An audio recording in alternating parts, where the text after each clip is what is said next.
Thank you for having me as a co-presenter today, and I'm thankful to all the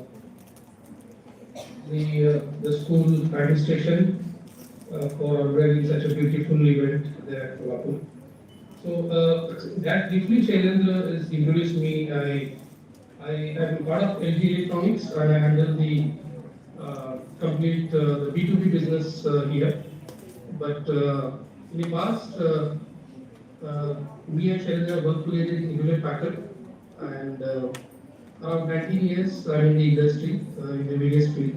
Dominantly, I'm part of the marketing and the product management. And today, what I'm going to do is just quickly share that that what exactly the future of AI looks like in a brief, and then also how it is helping the marketing in an organization. So that's I quickly touch upon. So first of all, let me say this very very honestly. Uh, See, AI is not a threat. Okay, it's an opportunity to reimagine what we can achieve. Okay, so whenever there is new technology comes in, we always have a fear that probably we miss out something. But technology is not something that we can miss out, but this is something that it's an opportunity for us to leverage upon, to build our careers upon. So any new technology is always an opportunity for every student, every industry person to learn and grow. That's how we need to take it forward.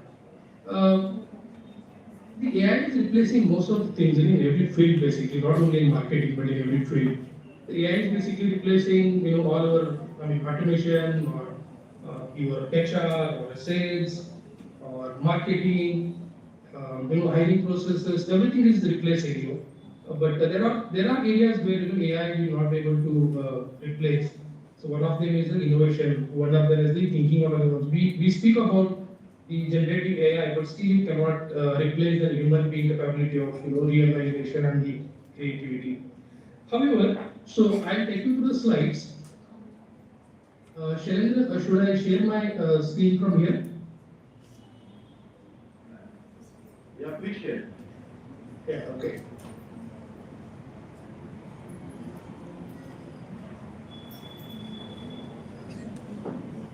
So, so how the companies are using marketing analytics? Basically, this is just a sneak peek into how these companies are using this.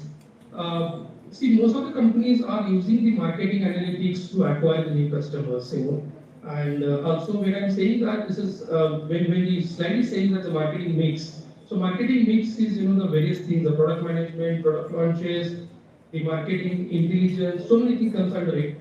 But the majorly the companies are using AI for customer acquisitions. Then of course the companies are also using it for the customer retentions.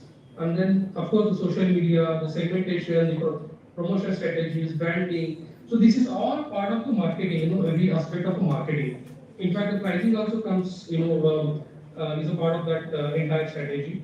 So as my colleagues shared, and in fact in the beginning of the professor shared, see what happens is that every strategy, it has to be a database. So even the marketing also is again typically is a database strategy happens.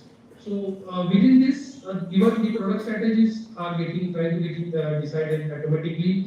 The new product comes also trying to get decided automatically. So entire marketing, is going through lot of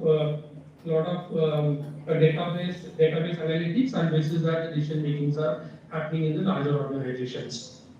Uh, See, there are,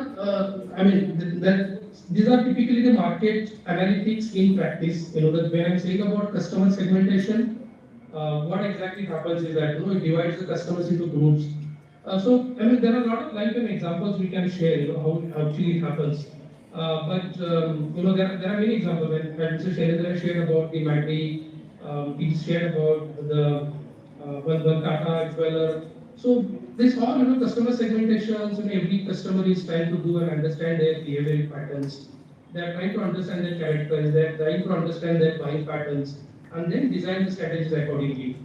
Um, The next is the funnel analysis. The funnel analysis is nothing but that it's basically part of that they want to analyze that what is the potential customers are going to buy my product. And that's how they try to analyze basically the data.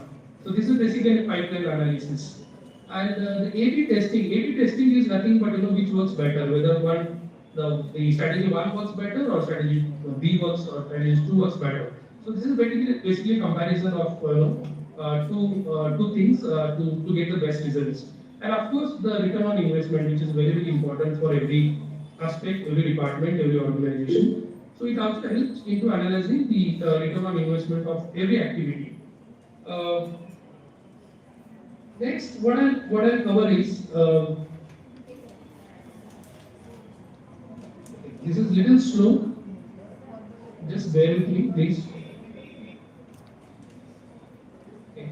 So, marketing analytics, which I am covering in a brief. So, market analytics it covers into various across segments, various across aspects.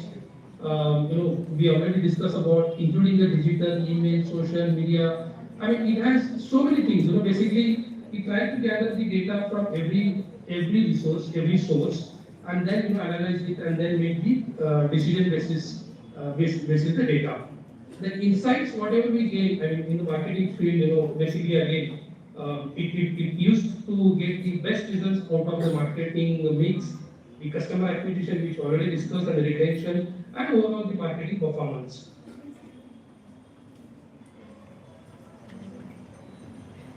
So now, marketing analytics, we already covered. There are 6 steps. I mean, I don't think so that we need to really get into the details of marketing, what exactly how the marketing department works and what it is, and how the AI is, really, interfering or enhancing the decision making in every step. So this is just a very brief. It defines an objective, it determines a design for research. It does everything automatically. And in fact, it also prepares and research instruments. It does a sampling of a lot of data, millions of data what we covered, and it also analyzes data and then basically visualize and communicate the best results. That's how the steps works into the AI. See, I just touched upon at the beginning of my speech that the artificial intelligence, though we are trying to understand, we are trying to really see that how far it is going to replace the human capabilities, the human capacities, and of course whether they are really going to replace humans, every job. So how safe it is, basically. This is just a machine, this is a learning. Whatever you give them a data, it will act upon it. It doesn't have its own intelligence.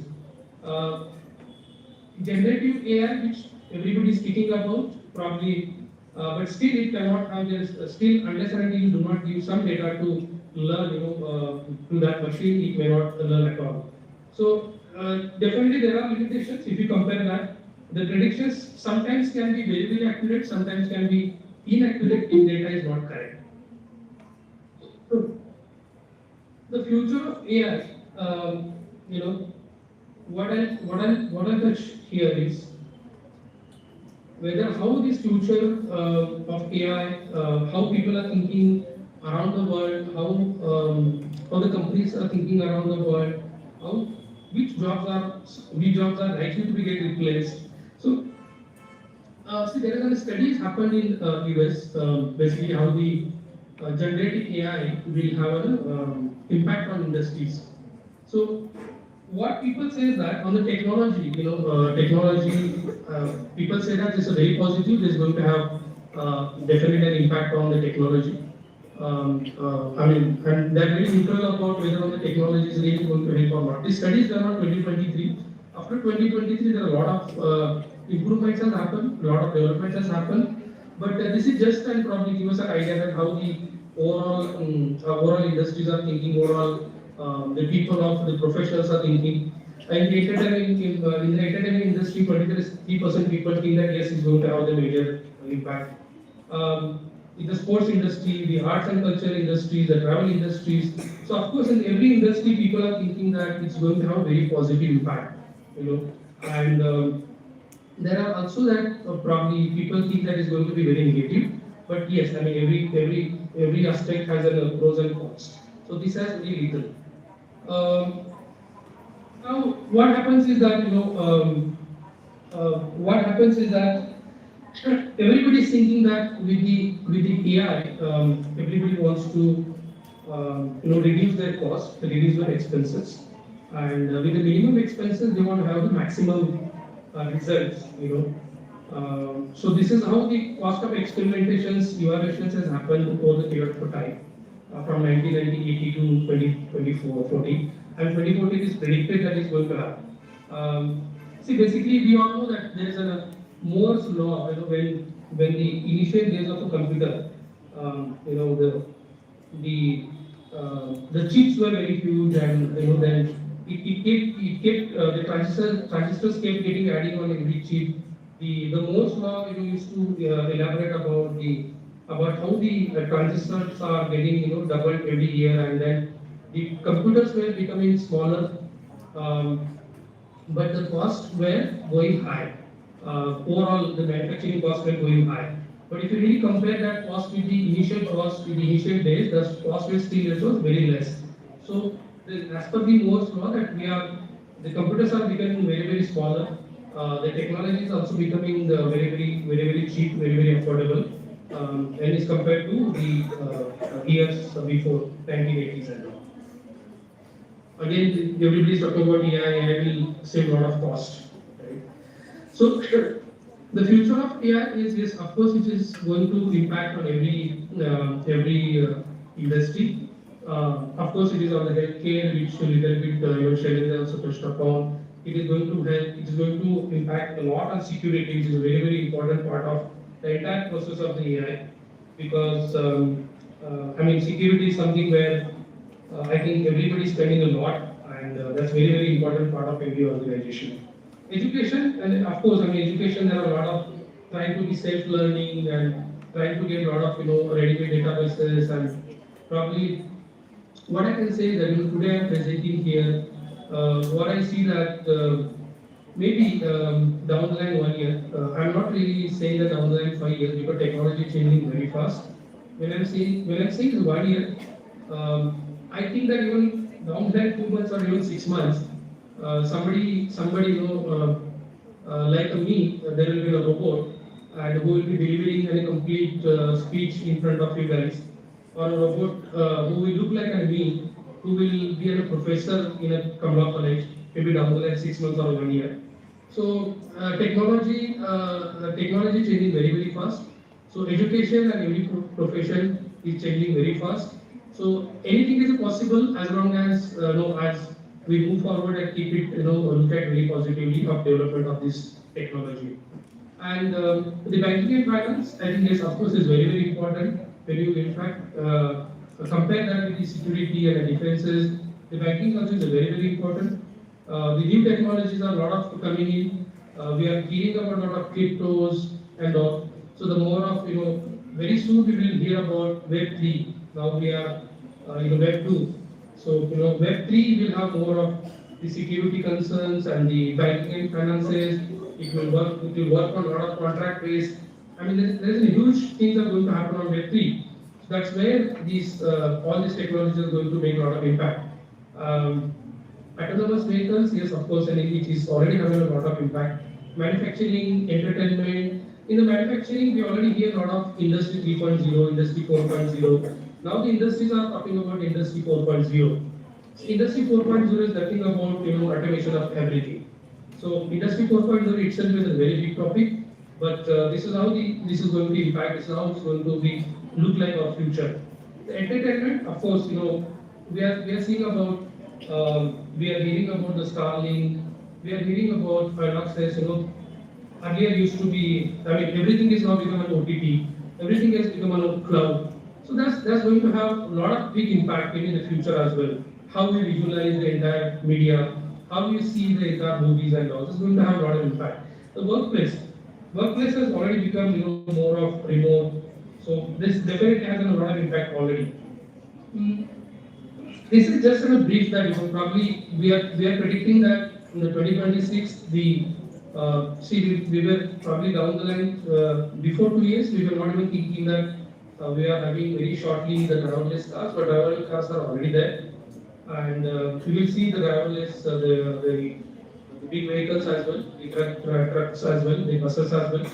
Um, See, if anyone has sees that just 2 days back there was a train that somebody was trying to make an image of a woman with a sari on Google Copilot. Okay, and this I myself have tried it. In fact, it's not me of course, but I put my wife picture and said that put and a very good sari. So it gives a very good result, and it was a fraction of second it gave. How I'm relating this to the generative copy songs that with new AI technologies, anything and everything is possible. Okay, not only just the pop songs, but anything and everything. Here we can talk about the real sales, the retail salesperson. Retail salesperson, yes, of course, it's already started in Japan and China. So very soon, I think across the world. Uh, and the book writing is maybe there are people are already started using the chat GPT. They really have to develop take an environment. They probably have good contents published for the audience. Already the all human tasks, brain computing interface and everything is going to have a lot of impact. That's what predicted by 2056.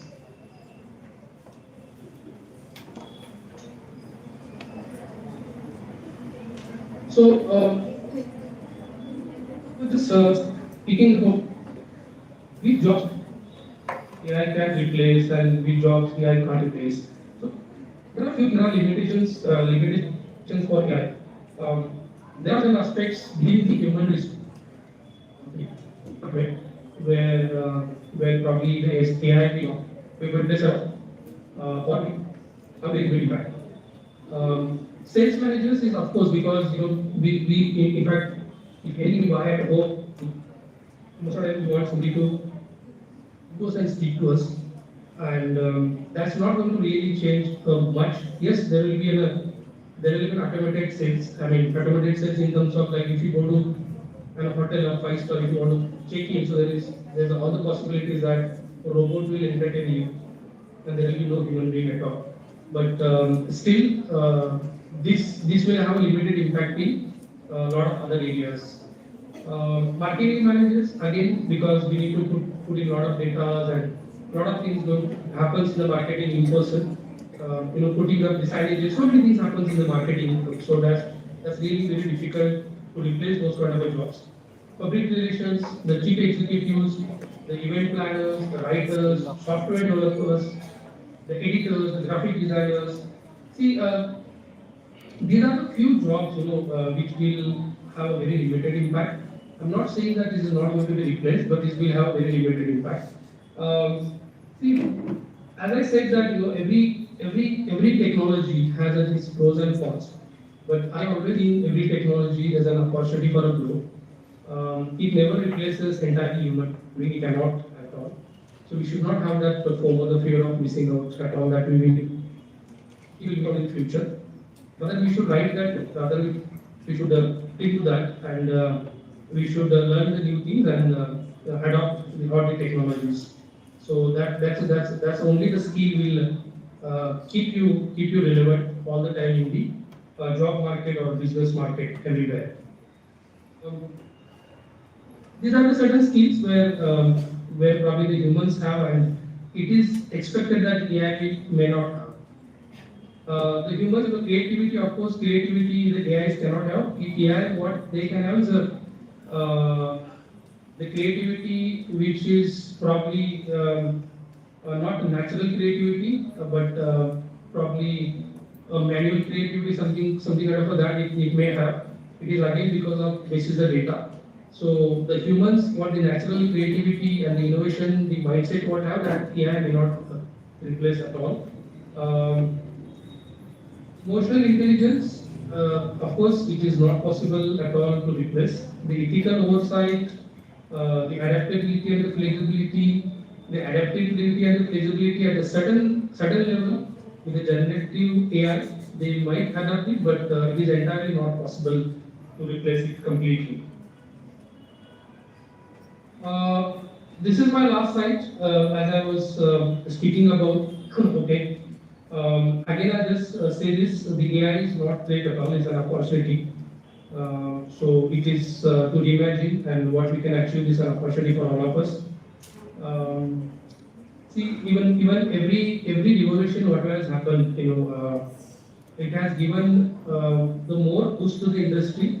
It has created more opportunity for everyone.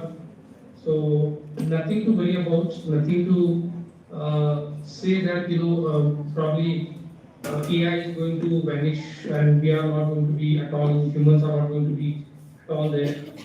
Humans will be always there. It is not possible for AI to replace humans as it is. Um, Industries will keep transforming. Industries will keep improving. There are a lot of because how the AI is going to help is only on the decision making on every aspect. So that's how it's going to help. Also, as I understand that the audience here is the non-technical background. So non-technical background, nowadays the technical and non-technical background doesn't matter much. Um, you don't need to have really software development skills, to be a technical guy or a techie guy. Not at all, because there are a lot of plug and play softwares available. There are a lot of plug and play tools available. A non-technical background person can be very good tech guy. So use this as an opportunity. Even if you don't have any background, doesn't matter much. The little bit of skills of understanding and the optimism of learning will definitely keep you afloat. Will definitely keep everyone to the expectation of the industry. You can probably see me as an example also. I'm not a technical background at all, but I'm into managing the technical products for past 19 years. I got into technical field. It is not exactly the technical. I'm not into software, but I'm handling the technical products. But when we talk about technical products, we need to have some kind of background, some kind of understanding about how technology works.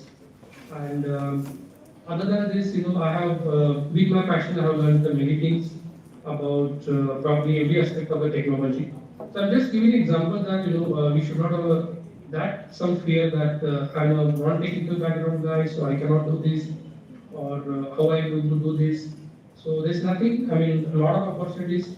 We are fortunate enough. We are into the generation. We have access to most of the technologies.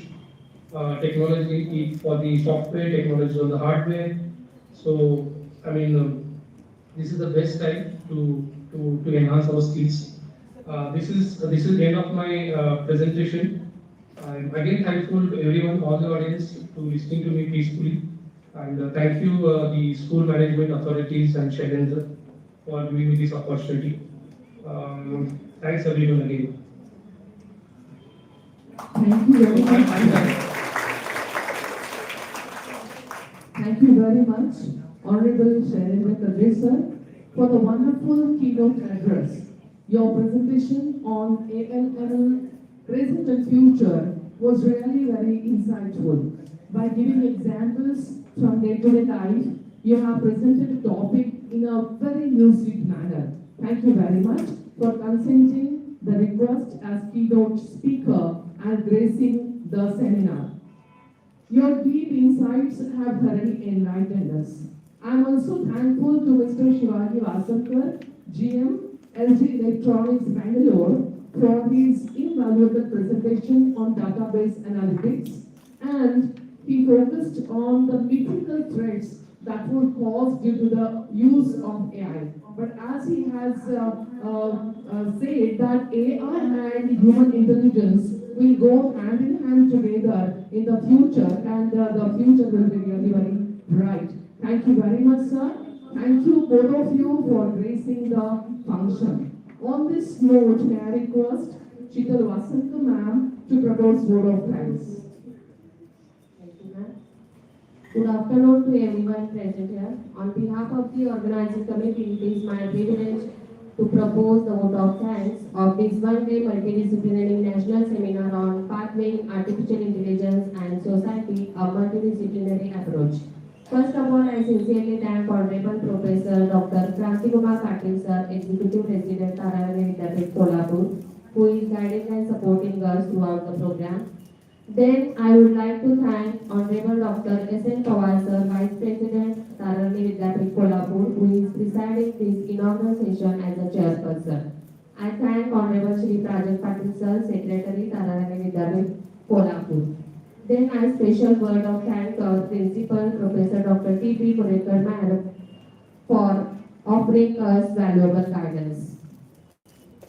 A very special thank to keynote speaker, Professor Shailendra Kadre Sir, Professor of Christ University School of Business and Management, Bangalore, and Mr. Shivaji Vasamkar, General Manager, LG Electronics, Bangalore, for throughout provoking and informative address. Your ideas have helped us to understand future and present of AI. I also wish to thank our dignitaries, delegates, participants, faculty members and students for joining us today and being part of this academic journey. Finally, my special thanks go to the organizing team and support staff for their hard work and dedication in making this inaugural program successful. With these words, I once again thank each and every one of you for your presence and support. Thank you. Thank you very much, madam. With the permission of the Honorable President, I herewith declare that the inaugural function is over. We will continue with post-technical session. I request Swati Kamal ma'am to take over.